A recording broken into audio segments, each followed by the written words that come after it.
Так, келесі біздің тақырыбымыз цилиндр және оның стереометриялық комбинациялары. Қараңыздар, біздің жағдайда суретімізде цилиндрдің сыртына не салынған? Сфера, шар салынған, Енді қараңыздар, бұл екеуінің қай жерлері бір-бірімен жанасып тұрады деген сұрақ қой бірінші очередь.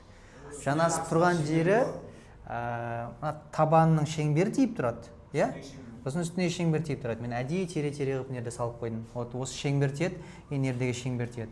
Бұл шеңберлер негізі қалай байқауға болады? Осы жерден кесіп жіберетін болсам, цилиндрдің табанынан не шығады нерде? Шеңбер шығады. Кесетін болсам, ненің шеңбер шығады? Цилиндрдің шеңбер шығады. Осы қима цилиндрдің шеңбері болады. Үстінен де кесіп жіберетін болсам, осы жерде қима шығады. Енді екеуінің бір-бірімен байланысын табу үшін біздер не істейміз? Мына бір биіктіктің ортасынан не істесем болады? Центрін таңдап алсам болады. И неге байланыс шығады екен бізде? Мынау бір ұзындық неге тең? Цилиндрдің биіктіктің жартысына тең емес па, Так, h бөлінген 2 деймін мен мына жерде. Мына жағда менде h бөлінген 2 болып өтіп кетеді екен. И сонымен біздер не істесек болады? Табанындағы шеңберден кез келген бір нүкте таңдай салайын жерден. Осы екі нүктені қоссам не болады менде? Цилиндрдің табанының не шығады менде? Табан радиус шығады. Бұл әрді мен не істеймін? Кіші әрмен белгілеп қоямын, себебі сырттай шеңбердің радиусын үлкенмен қазір белгілейтін боламыз. Мына екеуінің арасы қандай болады менде? 90 градус болады. Енді мына бір шардың центрменен мына бір нүктені қосып жіберсем не пайда болады менде? Ненің радиусы ол? Сфераның радиусы болады, Так, мінекей R дей саламыз. Көріп тұрмыз ғой, неге Пифагор жазамыз? Мына бір үшбұрышқа сіздер Пифагор жазып жүрсеңіздер болды. Немесе тура осының дәл үстіндегісін аласыз. Нерден таңдай саламыз? Мынау менде R болады. Мына екеуін қоса қойсақ болды.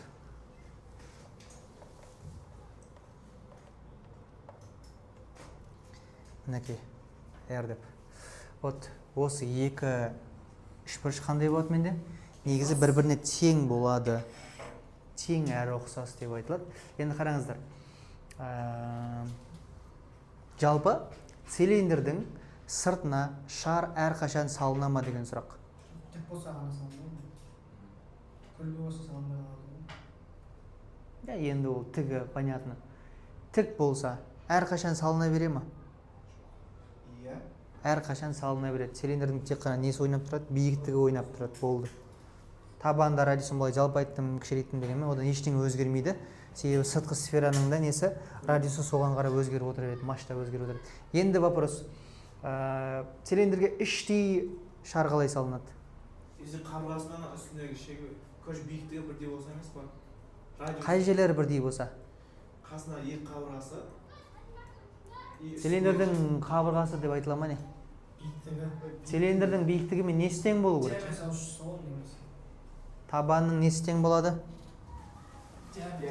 Диаметрі. Былай айтқанда осьтік қимасы не болу керек? Қимасы не болу керек? Шаршы болу керек. Мына бір екі ұзындық нені білдіреді менде? Диаметрін береді. Диаметр неге тең болғанда? H-ға тең болған кезде сол кезде ғана іштей сала аламыз. Ортасында қимасы бізде квадрат болады. Қазір орталық қимасы, осьтік қимасы қандай болып тұр? Осьтік қимасы тік төртбұрыш қана шыға алатынын бүйтіп алатын болсақ, себебі қандай? Диаметр ұзындығына не болып тұр бізде? Кіші болып тұрған жағдай. Всегда диаметрі бізде кіші бола ма? Қандай жағдай бар? Биіктік диаметрі не болып қалуы мүмкін? Кішкентай болып қалуы мүмкін. Ол кезде цилиндр қандай болады менде? Қандай жалпақ түрде үстінен езіп тастаған кезде килька бар ғой?